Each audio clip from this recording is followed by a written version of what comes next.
President Trump's longtime advisor, Roger Stone, has been a steadfast supporter of the Trump administration on many policy issues regarding trade and international diplomacy. When America's Christopher Carter sat down with Stone and has this exclusive interview with the Republican strategist. Roger Stone has known President Trump for decades, having worked as an advisor and advocate of Trump policy. With so much progress being made in regard to Donald Trump's historically effective first year, I sat down with Mr. Stone and spoke with him about what he's accomplished and what you can expect moving forward as the president steamrolls towards an unprecedented first term in office. Roger Stone, thank you so much for joining us here today. Delighted to be here. I want to get into it right away. These Trump appointees, tell us why it's taking so long to get these 100 or so people cleared to work in the federal government under the Trump administration. Well, it's an interesting question. Also, related questions, why is it taking so long to get his appointments through the United States Senate? The example of Richard Grenell, who was the UN spokesman under President George W. Bush, early Trump supporter, highly qualified for the position, yet his confirmation by the Senate languishes. Question for Mitch McConnell. I'm not privy to the background checks of all those in the Trump White House, so I can't tell you why it's taking so long. I don't really know. Now, we've all heard about the potential talks here with North Korea. And talk to us, how important of a deal is this for President Trump? Will this be his biggest deal? Well, it certainly could be. I mean, it's kind of ironic because I think what the president has done here is employ what President Richard Nixon and Henry Kissinger used to call the Madman Theory. The North Koreans have come to the table because they fear Donald Trump. They know he's not a marshmallow, and when he says there's going to be consequences if you guys don't want to talk, they believe him, unlike Barack Obama, who would draw a line in the sand and then watch our adversary step over it and do nothing. So the bellicose talk by the president, the rattling of the saber, has brought the two parties together and now has opened the door for a historic meeting.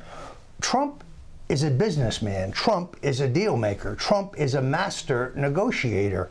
World peace hangs in the balance here. If the North Koreans really have the technology that we think they have, I would say Donald Trump is on his way to a historic peace agreement. Let all Americans, I think, pray for that. Let's change gears here to Jeff Sessions now. On a scale of 1 to 10, how do you think Jeff Sessions is doing? I would have to put that as a 1. He has not prosecuted the crimes at the IRS under Barack Obama and Lois Lerner.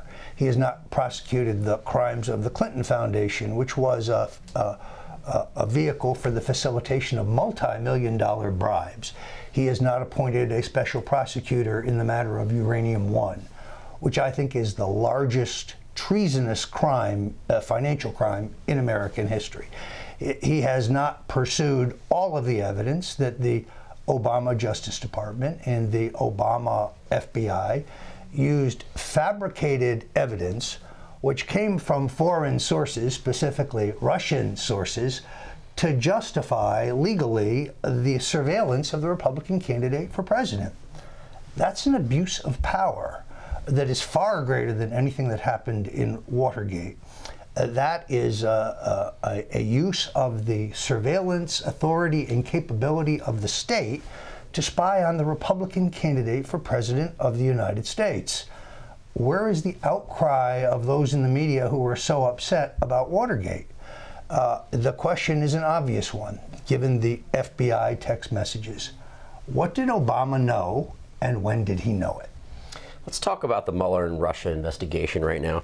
Where are we in this investigation? Should this investigation continue? Well, it's very hard to say. I recognize that Mr. Mueller is not operating under the aegis of a special counsel law. The law passed by the Congress and signed by the president has expired. Under the old rules, Mr. Mueller would need the approval of a 3-judge panel before he could expand his investigation into, say, Donald Trump's business dealings prior to his running for president. Long time prior, let's say. So he has unfettered ability to look at everything and anything. He's indicted Paul Manafort on a whole series of things, but none of them relating to the 2016 campaign, none of them relating to Russian collusion. To my knowledge, he has come up with no evidence of Russian collusion. On the other hand, there's no sign that he seems to be winding down. As President Trump moves forward on all of his campaign promises to the American people, you can be sure there will be more to come in the way of historic progress in his first term as President of the United States. In New York, I'm Christopher Carter, One America News. We can use your help. Call your cable provider and kindly demand that One America News is added to your lineup. Call today.